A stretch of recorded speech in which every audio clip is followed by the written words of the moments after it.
be a womanist co-conspirator. Please welcome DeShay.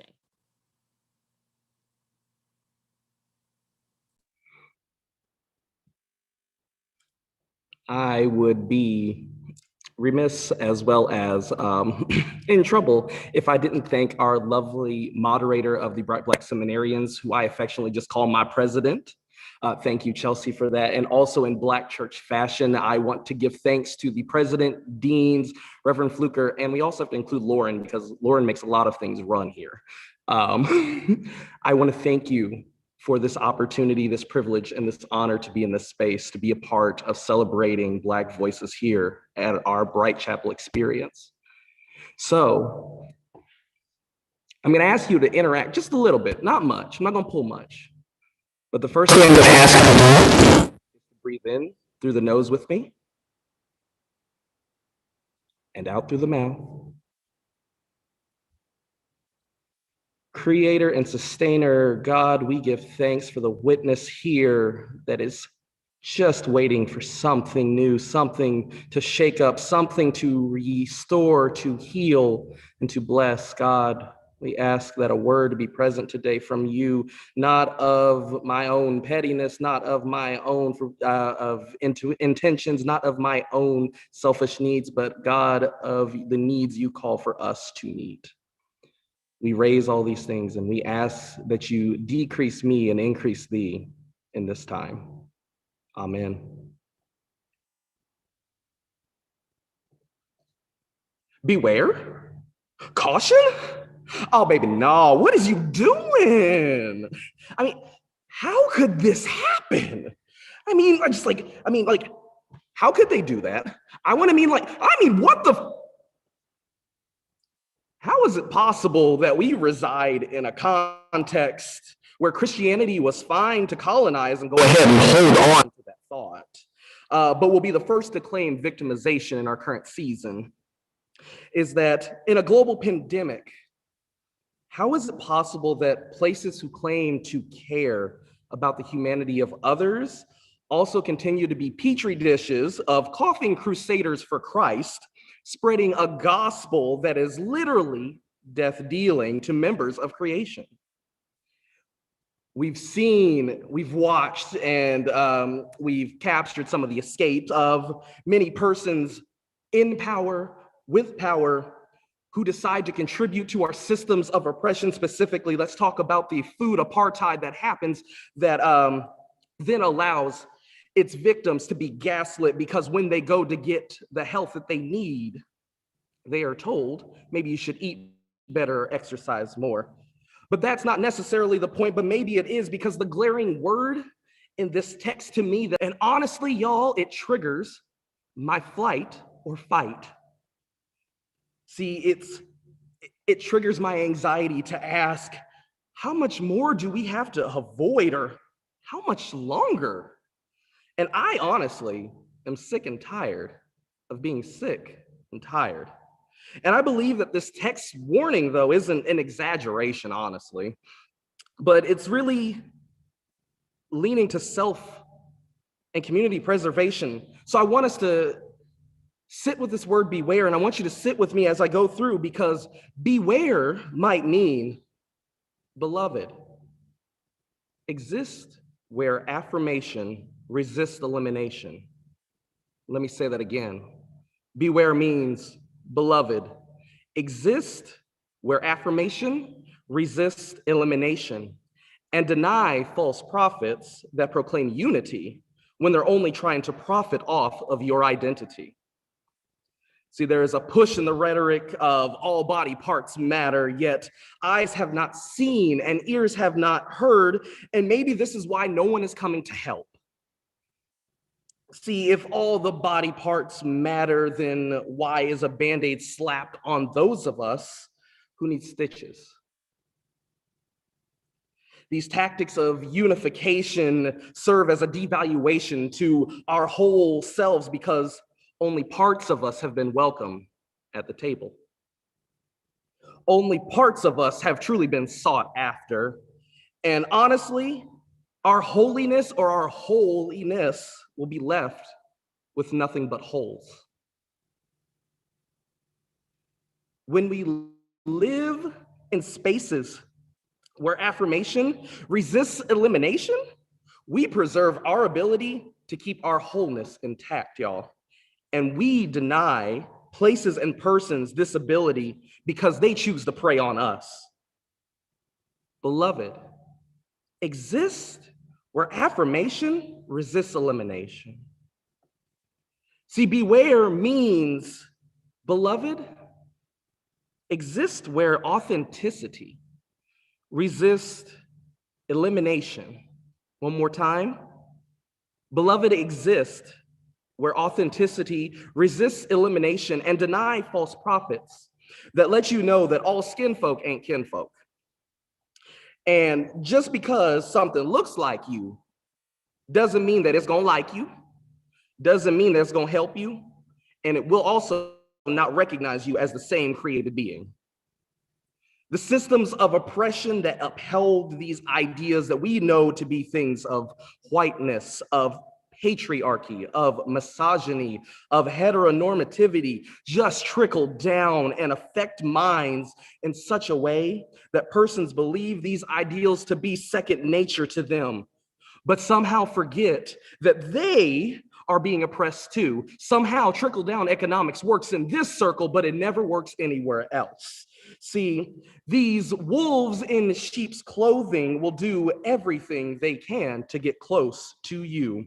They will go through things of clothing, music, food, and empty pleasantries, only to consume your identity and spit out the bones.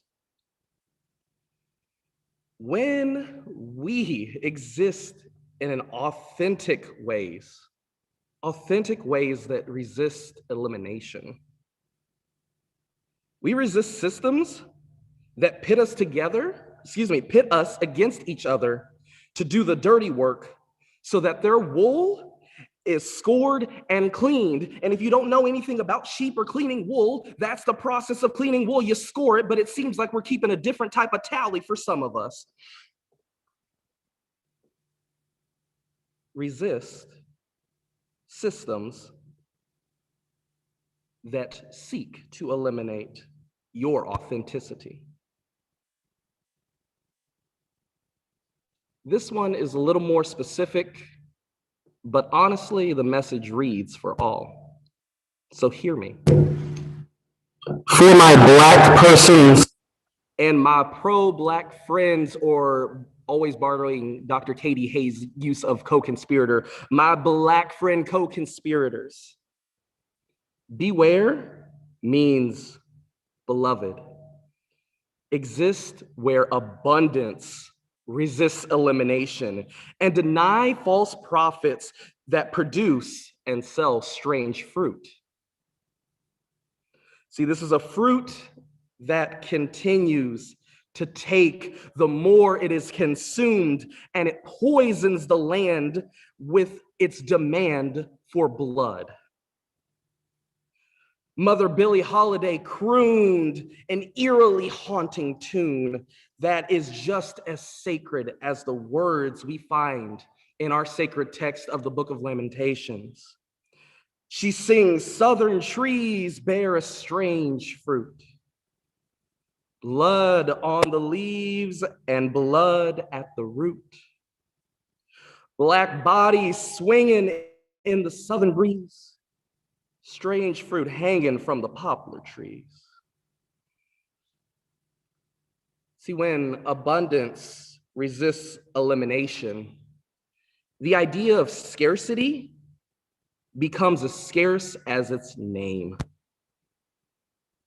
Instead of this genocide, this picking off of persons one by one and profiting off of their bodies, we prove that in our resistance, in our living, in our being, that us being here is giving life to many others, compared to our tactics using strange fruit on the marketplace that goes for high dollar and yet never satisfies. It is a fruit, it is a practice, it is a cultivation that constantly depletes.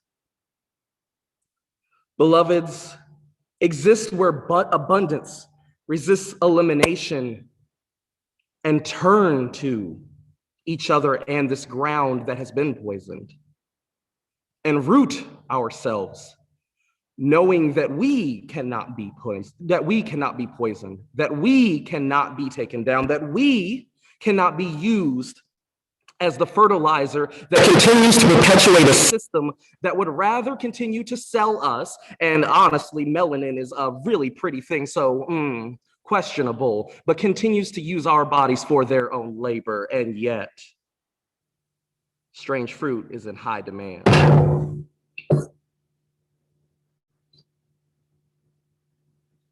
When abundance becomes aware, when abundance becomes practice, Blackness remains sacred. Blackness remains flourishing. Beware of false prophets who see the flourishing of Blackness and use it for their own tool. And this last one, because I don't like to talk for long, can I have all of y'all that are in our virtual space lean just a little bit closer to your cameras, just a little bit? Because I want to say something to you, not an ASMR way, but kind of that reassurance way, you know, like your favorite auntie, your favorite grandma, your favorite person that just whispers pleasantries to you, that just makes you feel good. Beloveds, I want to say, beware means beloved exists where appreciation resists elimination. I'm going to say it again because I hope you're leaning into it. Beloved exists where appreciation resists elimination, and deny false prophets that only want the fruit of your labor in specific seasons. Okay, because one of my favorites, you know, we got Black History Month in February, but it just seems to be that then Blackness falls on just not on the radar. And February then becomes our heightened time, and yet also our other communities of color, our other communities that have been marginalized by the majority also get to have seasons, but never get to have their season. So I'm going to say this again. Beware those who only want your fruit in specific seasons. You are worth more than the work you produce. And understand that what is being demanded of you is not you. Beware people who feel they can take of your time and also take your energy. Kind of like, I don't know, Texas in this energy crisis, in this power grid situation. But anyway, I won't go too far. Power, the fruit of your labor. You are worth more than the hands that are grabbing at you. You are worth more than the situations that you are sitting in, and you are so much more than allowing yourself to be in those. Beloved, this call from the text is not to stress our anxiety, but to alert us that our being, that our goodness, that our essence is worth more than being in these places that people just want to ship us out of. Beloved, these warnings to the disciples, yes, are about watching people in the church who decide to manipulate words and twist them to fit whatever game. But we have to remember that it's not just the church that gets away with this. And we've got to remember that the church has also influenced some other people to get away with this. So when we talk about false prophets, y'all, we got to look around. Y'all, we have to beware. We have to be aware of what's going on. And understand that this beware is not anxiety, but it is alert, it is caution, it is self-preservation and community preservation. Because when we are aware of the things that cause harm to our being, we then stop giving energy and time. We then start depleting these things. We then start stripping them of what feeds them. And eventually, little by little, when you start neglecting something like a house or a plant or anything that wants to wilt over time, it will fall. Over time, it will crumble. But it also does not mean that you have to sit there with it all the time. Beware in this alertness and watch. Watch for wolves in sheep's clothing. Watch for those that profit off the bodies. Watch those who profit off using strange fruit. Profit off of those who want to be prophets. Don't confuse these false prophets with their gain for profit, y'all, because you are worth so much more. Know that when we beware, we become aware of the essence and beauty that God has instilled in us. So ashe and amen to the wholeness and beware. Amen.